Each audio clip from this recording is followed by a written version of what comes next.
Olá, gostaríamos de saudar respeitosamente os amados irmãos e irmãs de caminhada. Vamos colocar sobre a mesa as águas a fluidificar e concentremo-nos em Jesus para que tudo transcorra de acordo com a sua orientação. Mestre querido, muito obrigado pela oportunidade de estarmos aqui novamente, buscando aprofundar o conhecimento acerca dos vossos redentores exemplos, pois eles são a nossa meta, a nossa bússola propulsora das atitudes de renovação no bem.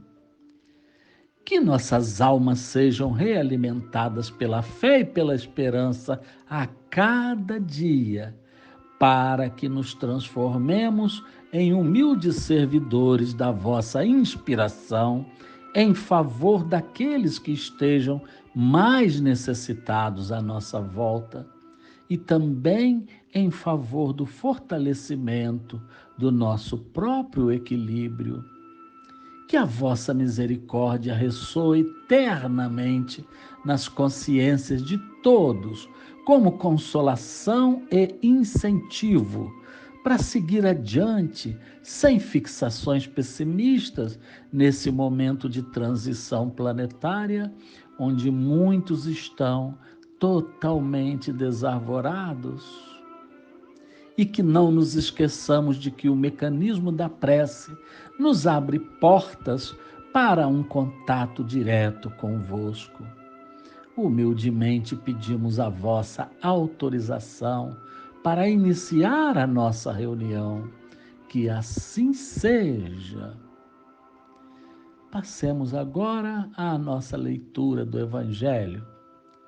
A página sorteada está no capítulo 5. Bem-aventurados os aflitos, no seu item 4, causas atuais das aflições. Vamos à leitura. De duas espécies são as vicissitudes da vida, ou, se preferirem, promanam de duas fontes bem diferentes, que importa distinguir. Umas têm sua causa na vida presente, outras fora dessa vida. Remontando-se à origem dos males terrestres, reconhecer-se-á que muitos são consequência natural do caráter e do proceder dos que os suportam. Quantos homens caem por sua própria culpa? Quantos são vítimas de sua imprevidência, de seu orgulho e de sua ambição? Quantos se arruinam por falta de ordem, de perseverança, pelo mal proceder ou por não terem sabido limitar seus desejos?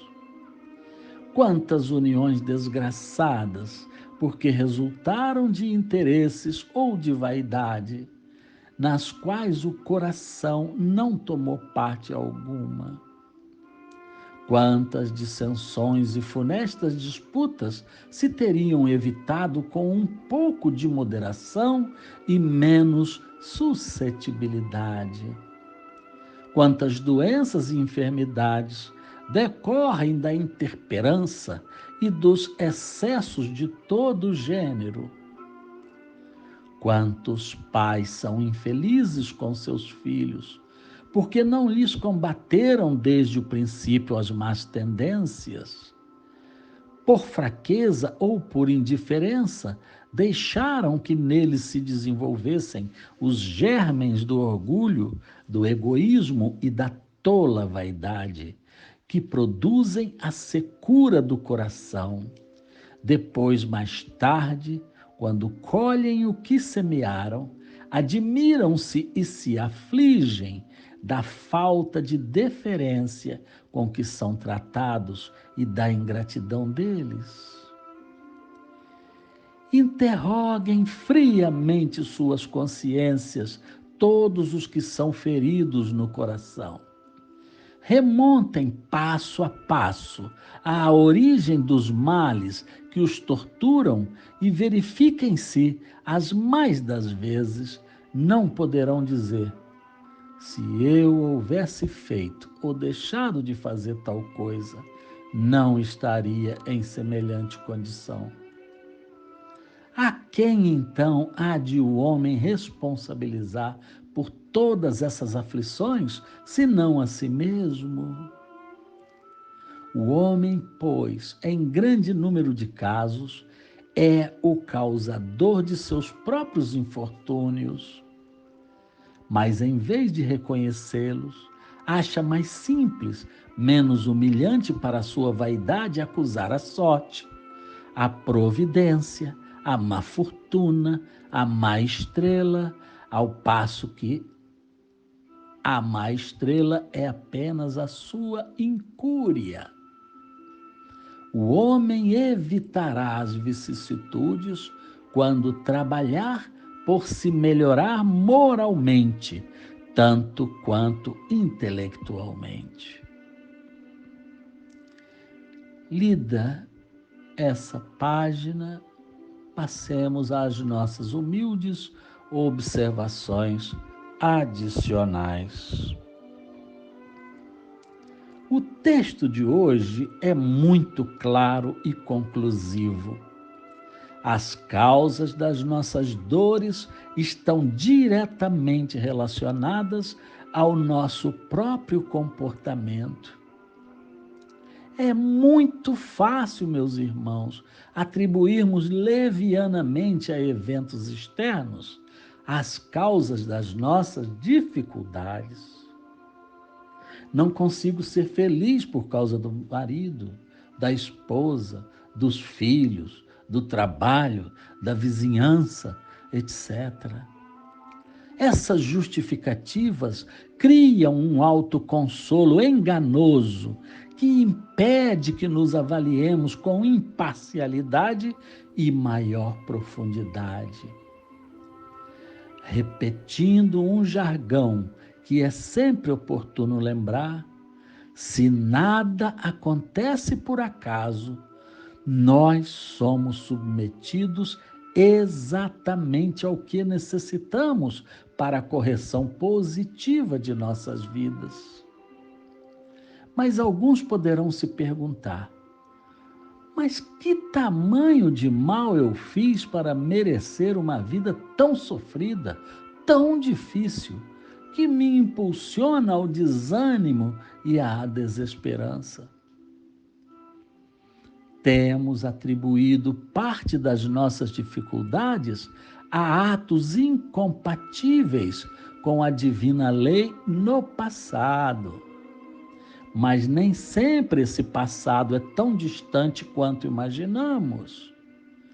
Muitas vezes a causa continua escancarada diante de nós, mas o nosso orgulho não nos permite debruçar com isenção sobre ela e buscar reconhecer que precisamos planejar correções em nossa conduta para que esses problemas sejam definitivamente sanados. E não adianta fugirmos dessa realidade, meus irmãos. Isso requer de nós uma importante mudança para uma nova postura de consciência. Mesmo que eu não enxergue num primeiro momento as causas reais das minhas provações, tenho que assumir humildemente que em algum momento eu errei e que esses erros estão provocando tudo pelo que estou passando agora. Se assim não penso e ajo, só demonstro a mim mesmo que não confio na justiça divina, colocando a minha própria fé em Deus sob suspeição. Quando reconhecemos nossas limitações de discernimento, as coisas se tornam mais fáceis de chegar a bom termo.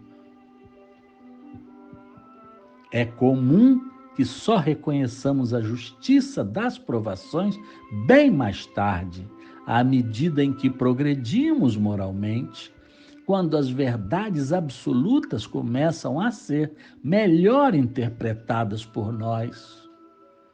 Diante da nossa infantilidade espiritual de momento, torna-se mais lógico nos entregarmos de corpo e alma ao estudo evolutivo sério, sem pessimismos, para que o quanto antes nos livremos das amarras que nos prendem a um nível passional em nosso favor, onde sempre achamos que temos razão e que todo mundo conspira contra nós. Atribuir nossos problemas a causas fortuitas que não nos dizem respeito seria admitir que Deus nos criou e agora não sabe como controlar o nosso livre-arbítrio, o que se torna um perjúrio contra o nosso Criador. Reflitamos, meus irmãos, com muita calma sobre as ofensas diárias que imprimimos contra Deus e Jesus quando raciocinamos assim, demonstrando, no mínimo, uma absurda imaturidade espiritual e total falta de fé. Que Jesus nos auxilie a descortinar a nossa própria ignorância, para que encontremos a paz o mais breve possível, com base numa consolação que nos faça tão fortes que nada, nem nenhuma situação possa abalar. Que assim seja. Vamos agora fluidificar as nossas águas. Estendamos as mãos na sua direção. Senhor Jesus, dignificai-nos merecer as vossas bênçãos e também a intercessão da vossa bondade infinita em favor da energização das nossas águas, de tal sorte que todos nós nos sintamos fortalecidos e acalmados ao fazer uso dessas águas. Obrigado, divino amigo. Água fluidificada e energizada pela força redentora de nosso Senhor Jesus Cristo. Que assim seja. Vamos agora proceder à prece de encerramento. Jesus, com os nossos corações jubilosos, chegamos ao término da nossa reunião de hoje. Que ela termine agora com a vossa permissão, mas que a nossa conexão convosco não se desfaça jamais, impulsionando-nos a cada vez mais termos alegria em servir, força para enfrentar as nossas vicissitudes e esperança para que jamais desistamos da luta contra as nossas próprias imperfeições. Levai o vosso refrigério de consolação divina a todos aqueles que não se sentem amparados nesse momento difícil e necessário por que passa o nosso planeta. Que o amor e a fraternidade sejam como bandeiras desfraldadas ao vento diante de nós, elevando a nossa autoestima e garantindo um futuro mais afetivo na Terra, onde todos de braços dados seguiremos de cabeça erguida na vossa direção. Em seu santo nome, consideramos encerrada a reunião desta noite. Que assim seja. Com Cristo, tudo será ajustado para melhor sempre. Muito obrigado e boa noite.